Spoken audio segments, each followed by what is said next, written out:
کچھ بات تو ہے کہ مٹتی نہیں ہستی ہماری، کچھ بات تو ہے کہ مٹتی نہیں ہستی ہماری، صدیوں رہا ہے دشمن دور زماں ہمارا، یونان و مصر و روما سب مٹ گئے جہاں سے، باقی مگر ہے اب تک نام و نشاں ہمارا، توحید کی امانت سینوں میں ہے ہمارے، آسان نہیں مٹانا نام و نشاں ہمارا، آسان نہیں مٹانا نام و نشاں ہمارا، باطل سے ڈرنے والے اے آسماں نہیں ہے ہم، 100 بار کر چکا ہے تو امتحان ہمارا۔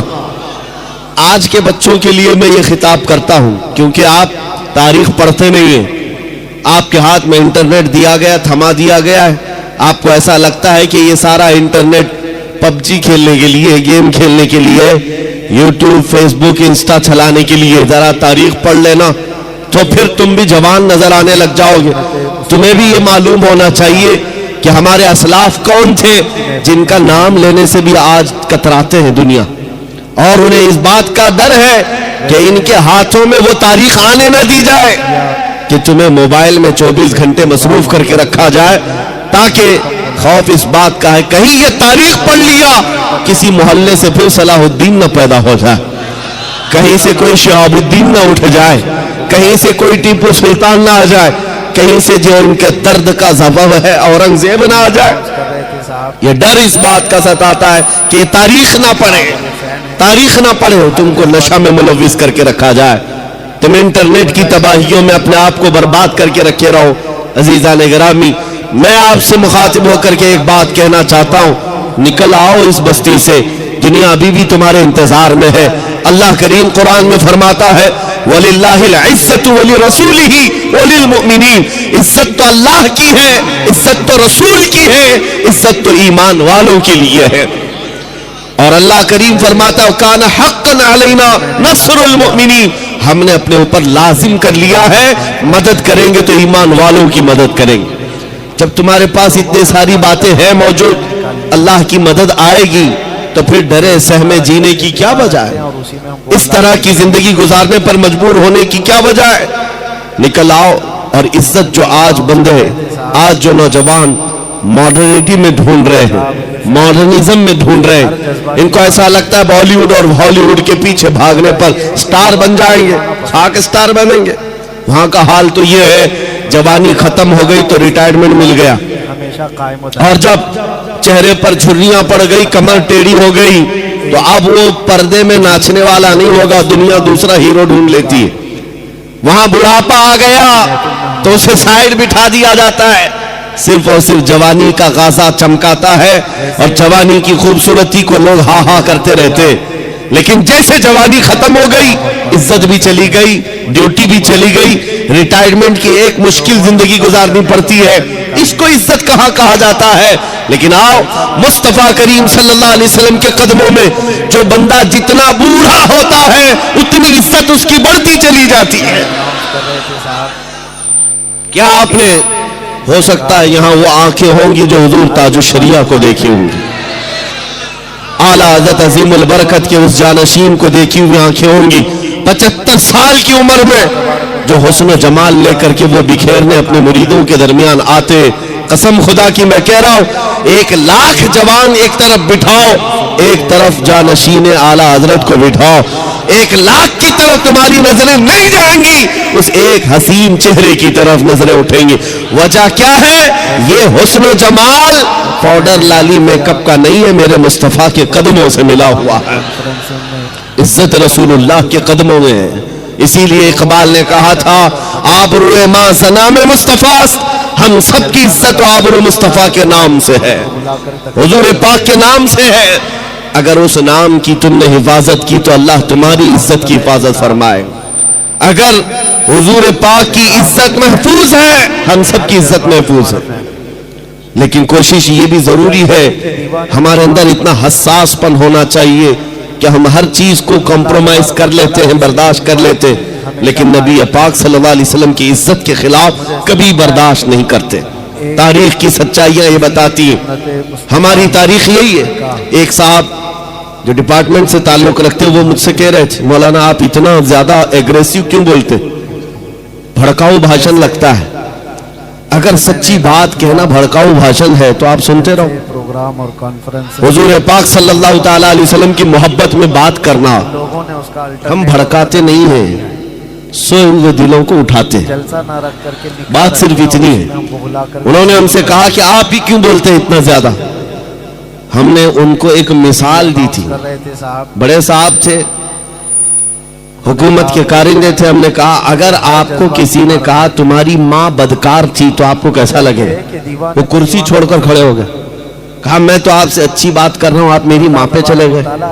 میں نے کہا ایگزامپل دیا, میں نے مثال دیا, گالی نہیں دیا. کہا میری ماں پر آپ مثال کیوں دے رہے؟ میں نے کہا آپ کو اپنی ماں کے خلاف مثال دینا بھی برداشت نہیں. تو سنیے کان کھول کر, مسلمانوں کے لیے جذبات یہ ہے, کروڑوں ماں سے زیادہ مسلمان اپنے نبی سے محبت کرتا. ماں کی محبت اپنی جگہ پر, لیکن ہمارے لیے ایمان ہے. الٹرنیٹ اور بدل نکال لیا ہے. جلسہ نہ رکھ کر کے نکاح رکھتے ہیں اور اسی میں ہم کو بلا کر تقریر بھی کروا لیتے ہیں. ابھی اناؤنس کر رہے تھے صاحب, عزیزان کرام, نبی کریم صلی اللہ تعالیٰ علیہ وسلم کے مقام و مرتبہ کا حال یہ کہ وہ جان ایمان ہے. ہم سب کے لیے کیا ہے؟ جان ایمان ہے. اور اعلیٰ حضرت نے سچ کہا تھا, وہ جو نہ تھے تو اور وہ جو نہ ہو تو جان ہے وہ جہان کی, اور جان ہے تو ہاں, اگر جان ہی نہ باقی رہ جائے تو پھر اس جہان کو لے کے مطلب کیا؟ اس کائنات کا کرنا کیا ہے؟ پوری کائنات کی جان میرے مصطفیٰ کریم کی ذات ہے. اور صحابہ اکرام کی وہ مثالیں میں آپ کے سامنے رکھتا ہوں. عزیزان گرامی وقار, احد کے میدان میں شیطان نے ایک افواہ پھیلائی تھی کہ محمد الرسول اللہ صلی اللہ علیہ وسلم کا انتقال ہو گیا, حضور پاک کو شہید کر دیا گیا. یہ افواہ پھیلی, صحابہ کی محبت ایسی تھی کہ ان کے ہاتھوں سے تلواریں چھوٹ گئی, سب چھوٹ گئی.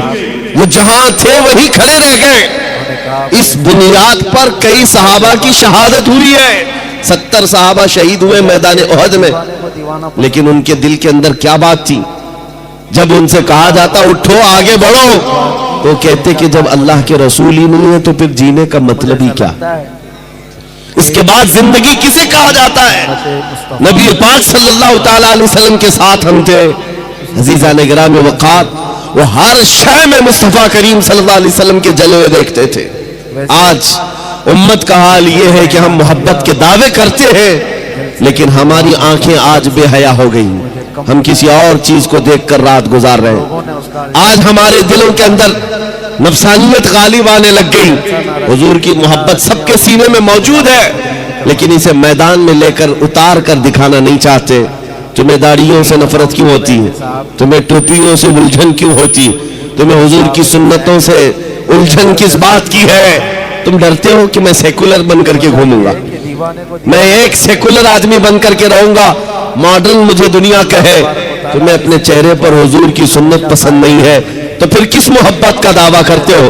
یاد رکھو, اگر تم نبی پاک صلی اللہ علیہ وسلم کی سنت پر عمل نہیں کرو گے تو پھر کسی اور سے کس بات کی امید ہے؟ دوسروں سے کس بات کی امید ہے؟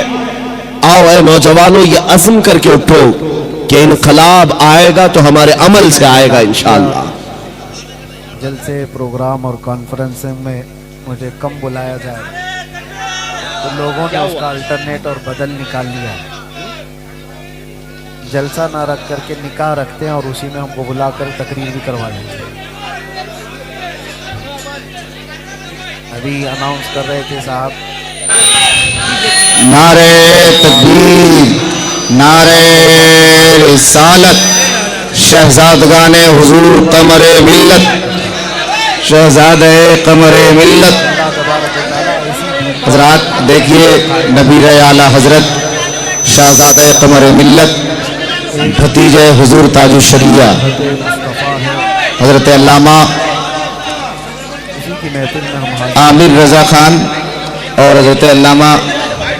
بھائی آپ لوگ کیمرہ بند کر دیے ورنہ کمیٹی کے لوگ موبائل چھین کے جمع لے لیں گے.